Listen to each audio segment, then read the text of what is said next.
நாளைக்கு போகலாம் பசங்க பேசி கூப்பிடு. என்ன சாப்பாடு? இட்லி சுட்டு ஹாட் பாக்ஸ் வச்சுருக்கேன், சாப்பிடு. ஏங்க ஒரு மாதிரியே பேசுகிற? இது வண்டியில் ஒரு நாள் பொறிக்க சொல்லி கற்றுனாங்களாம். வந்ததுலேருந்து ஒரே அழகு, எவ்வளோ சொல்லி கேட்கல. அடாடா மாட்டேன். கௌசி கௌசி என்ன ஆச்சு? அம்மா சொல்கிறாங்க.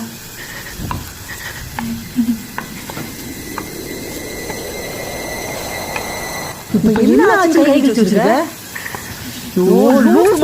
கௌசி நீ யாருன்னு மட்டும் சொல்லு. இதே குட்டி போட்டு வர குட்டி சாவு.